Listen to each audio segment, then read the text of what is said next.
This is a dictionary of the revolution, and it is a documentation of public political speech following the revolution in Egypt in 2011.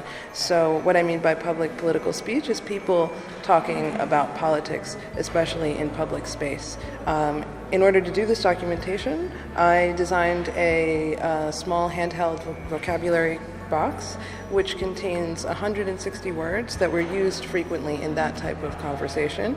And the box was used by me and my team to start conversations with over 200 or nearly 200 people in 6 governorates of Egypt, and that research was done in 2014. And I worked with that material over the past few years to produce an audio archive and a website that contains 125 imagined dialogues between the participants in the project. So those are woven from transcription of the interview's speech, So, and that's available at www.kamusasaura.com. And it's also contains diagrams that show the relationships between all of these words. So you can sort of look at the words as family of words, and that allows for a kind of reading of the revolution and its aftermath in Egypt in a non-linear way, so that you're conceptually reading through conceptually how the different concepts and characters and places and events and objects are related to each other throughout the whole time period.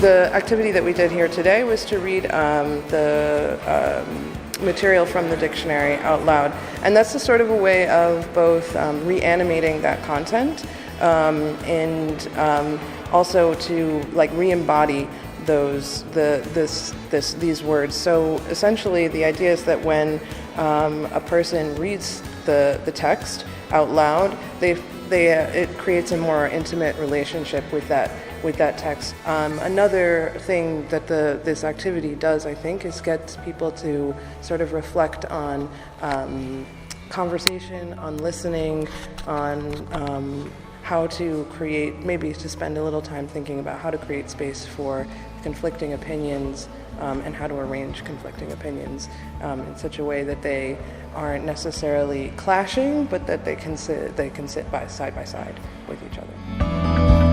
It's a really up-to-date topic, because Amira Hanafi is actually giving a lot of different translations of what revolution might mean.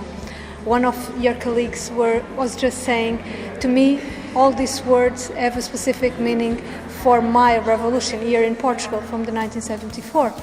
And she was actually speaking about the Egyptian revolution with this work. So it's quite interesting how this raises so many things about translation and how what that means today.